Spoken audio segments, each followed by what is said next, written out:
What is up, you guys? It is Matty here, and today I'm bringing you another Fallout lore video. This is the Fallout Hub. When you want Fallout videos and information, you come here, people.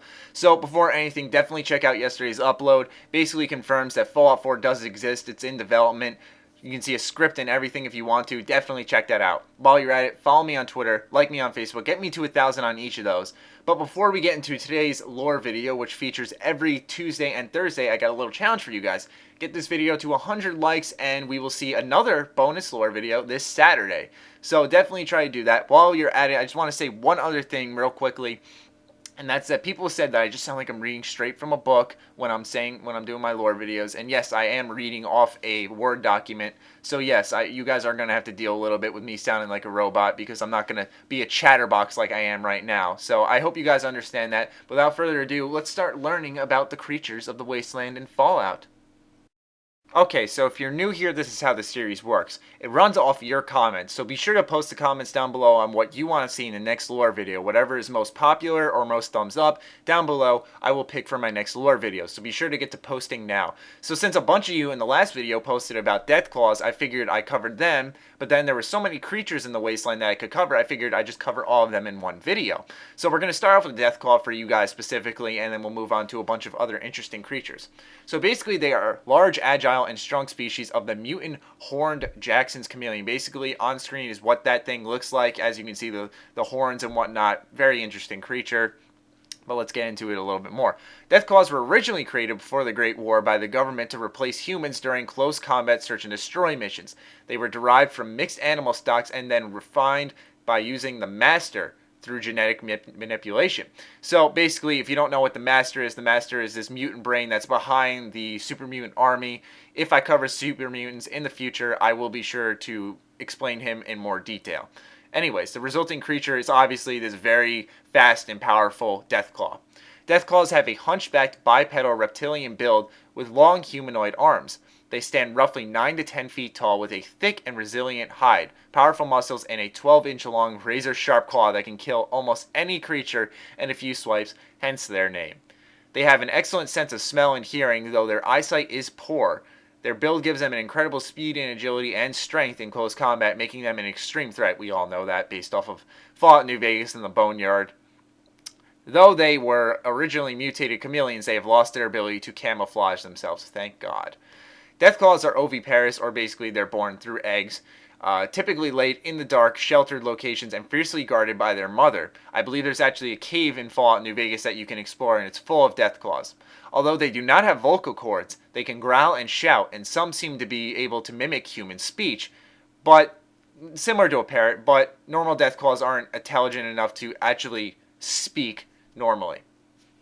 Next, let's get into Centaurs. Centaurs were created by the Master. The creation process involved tossing a varied mix of humans, dogs, and other types of animals into a forced evolutionary virus vat to be infected by the virus, and then seeing what mutant chimera emerged as the virus produced rapid and unpredictable mutations. If you're wondering what the forced evolutionary virus is, it's what it sounds like. It's basically what caused all these mutations that we see in Fallout now. There are multiple versions of the Centaurs. There is a one-headed Centaur that uses ranged attacks, a high-arcing, slow-moving saliva projectile that can carry lethal doses of radiation. Oddly enough, it is capable of igniting lingering gas vapors as well. In close quarters, it utilizes a long three-pronged tongue to whip and lash any intruders. The Evolved Centaurs are a bigger and stronger variant of the Centaurs. Having been exposed to much more radiation than regular Centaurs, they have significantly more muscle mass as well as thick clusters of tumors growing from their backs. Now let's get into a more passive, less terrifying creature of the Wasteland, the Brahman. Brahman are the mutated descendants of pre-war cattle. The cows that have survived have given birth to mutated offsprings. They have attained a second head and abnormal growth. They have 8 stomach compartments, twice as many as normal cows. Brahman bulls have 4 testicles, and the udders of female Brahman have increased in size. They are of a toasted brown/orange color and attack by headbutting or trying to gore someone with their horns. Now, there are also more uses for Brahman in the Wasteland. Brahman meat is delicious if compared to other post-apocalyptic food. Brahman are also a source of milk similar to real-world milk, yet strangely different. It has even been said that Brahman milk may help cure radiation sickness. Brahman can also pull carts, old cars, plows, and dead bodies. They can be driven into herds and then used to stampede on rival tribal villages. Brahman droppings are great fertilizer for farms and fuel for campfires. The fumes in their feces are also used to synthesize jets, so they have a great economic use for the Wasteland, and the NCR actually based a lot of their economy off of the Brahman. Now let's get back to the terrifying stuff, Radscorpions.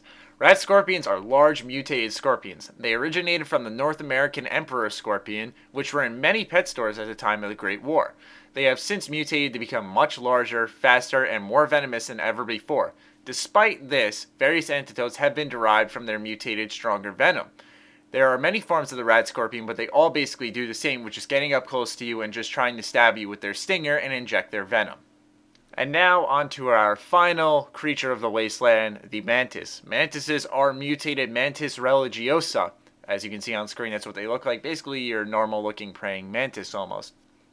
Before the Great War, they could be found all over the northeastern United States and Canada to the Pacific Northwest and range from 5 to 7.5 centimeters.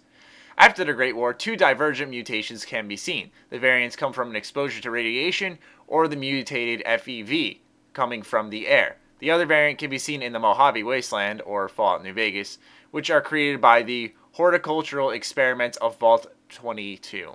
So that's all we have for the creatures of the Wasteland. I figured I'd cover the ones that had a little mystery behind how they came to be and where they originated from and what they do for the Wasteland now. So I hope you guys learned something about the Fallout universe today. As always, leave your comments. The first hour, I don't believe I'll be around. I am going to be going to my first Rangers game.